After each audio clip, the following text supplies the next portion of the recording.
There are more than 3,200 men and women who are currently serving as law enforcement officers in Monmouth County.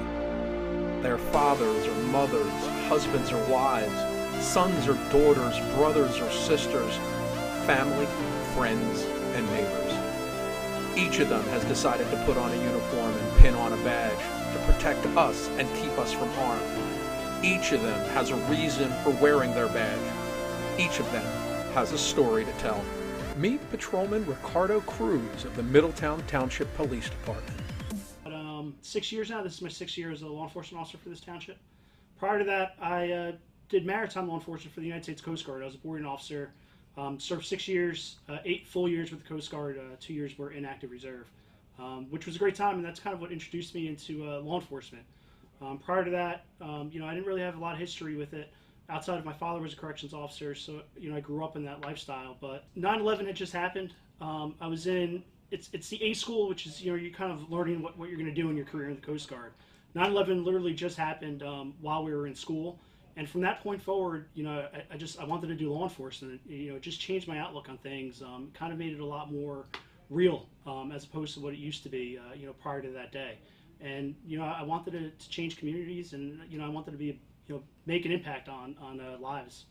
For years, I actually got stationed in Bahrain at the breakout of the war. We did a 6-month. It was a 6-month deployment tour where we did a lot of river patrols, and we boarded a lot of fishing boats and stuff, which was kind of cool.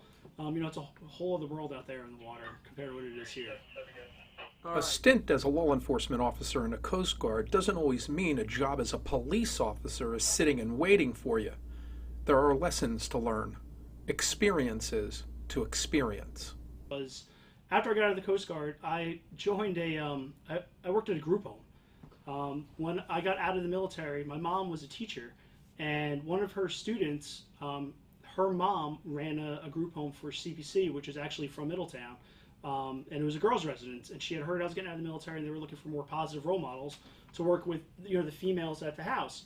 So I was like, oh, it sounds like a great opportunity, and I'll do it. And from that point forward, I started doing social work, and I lasted there for 6 years. I started working as just a regular line staff member at the girls' group home, and ended up being a supervisor at the boys' group home, which is in Lincroft, right down the street. And it was probably one of my favorite times of my life. You really got to make an impact on a lot of the young kids. And the house age group was 12 to 21. 12 was our youngest boy, 21 was the oldest. And it was kids from bad families, but DIFUS kids. Kids with behavioral problems, psychiatric problems, emotional issues, and learning disabilities. And I'm telling you right now, I really have a soft spot in my heart for things like that, because it really changed who I was as a person, and it really created like this bond that I had with some of the boys for a long time. And even now there's some boys that live in the community that lived in this group home that I would run into every now and again, and it's amazing. Patrolman Cruz is a homegrown hero. Well, there is this one thing. I grew up in Alpin. I went to Christian Brothers Academy High School. After high school, I went to Cabrini College in Pennsylvania, and I stayed in Pennsylvania for 10 years after that. I lived outside of Philadelphia, and my last 3 years I actually lived in the city of Philadelphia. So fortunately, I became a huge Eagles fan, which is great because we just won the Super Bowl. But it doesn't go well in Middletown. Everybody's a Giants or a Jets fan here.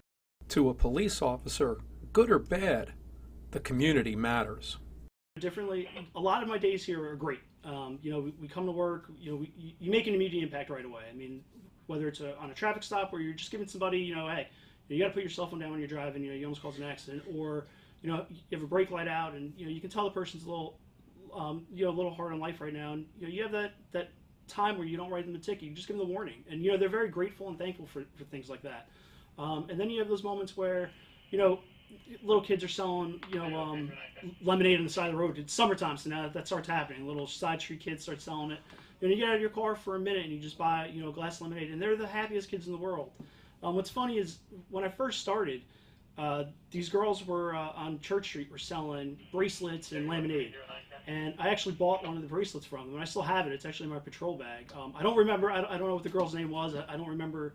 Exactly who they are, but I'm sure if they ever saw a video and they saw this bracelet, they would definitely remember it. But it was great. Like, they were excited that I stopped, and I got a glass of lemonade and I bought a bracelet from them. So those are things like that where you always remember, and they become your great days. We all have bad moments, bad days, bad weeks. But imagine how bad things might be over just one 8-hour shift as a police officer. There's bad days, without a doubt. This job's really demanding. There's a lot of things that we do that people don't realize. When I was bringing to light that person I pulled over on the side of the road for a brake light out, 10 minutes before that, I was saving somebody with Narcan on a drug overdose. And there's a lot of times that people don't realize that as police officers, we're going from point A to point B to point C in minutes, where it's a horrible suicide scene. Where I just had to tell parents that their loved one committed suicide in a room. Then I'm going to tell somebody that they need to slow down on the side of the road, and they can't really understand what I'm doing. But on the same token, like just 10 minutes before that, I was dealing with a horrible scene, and I'll always remember I was real early in my career. I haven't been on that long, but we got a call for a motorcycle accident, and it was on West Front Street, and I drive up to the scene, and it was a horrible accident. I could tell from the minute I got out of my patrol car. The guy was in really bad shape. There was a girl that she took a turn a little too early, and she caused the accident, and you can tell like she was completely distraught over this. And right now my attention was focusing on the injured motorcyclist, and you're trying to talk to this person and tell them everything's going to be all right, but in the back of your mind, like they're in really bad shape. And those are really hard things to take in, all at once, because you're running on adrenaline, and in the back of your mind, that things aren't great.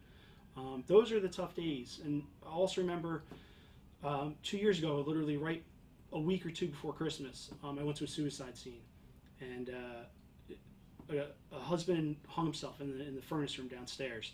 And I'll never forget, on his chest, he stapled a hate letter to his wife and his son that basically he calls him to do this. His son was probably in his early 20s, I guess, but I know the wife saw it for sure. I know she saw it because she's the one who called us and said that he thought he was dead. So when I got there, I'm trying to pretend I didn't see that letter, but in the same token, I know the wife saw it, and I'm trying to explain to her that it's not he didn't do this because it was her fault or his son's fault, and it's a hard thing to do, and it's a tough pill to swallow, because once that scene's over, you got to continue on with the rest of your shift. That's what people don't understand, is that my day's not over once that horrible thing that I just witnessed is done. I got to get back in my patrol car, and I got another hopefully a shorter duration left in my shift, but for the most part, bad things always happen at the beginning of the shift.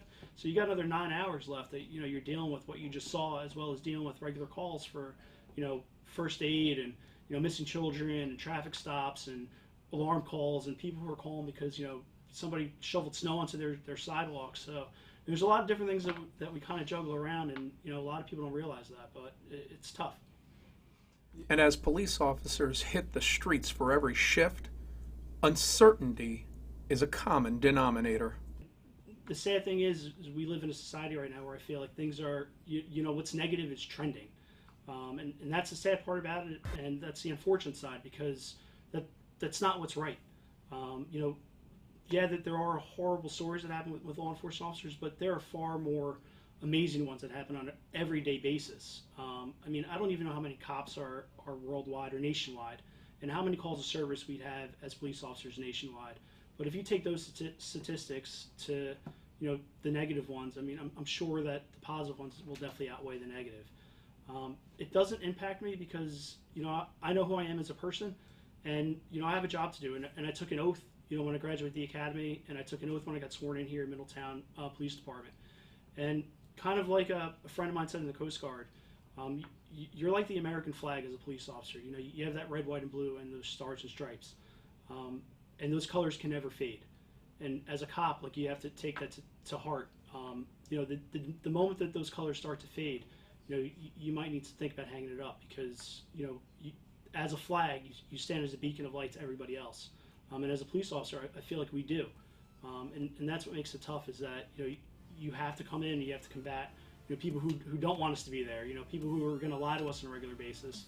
The hate mail that you get on social media accounts, and the news and everything else. But you have to remove yourself from all that, and you have to understand that you swore that oath, and you wanted to be that beacon of light, and through and through, you got to be there.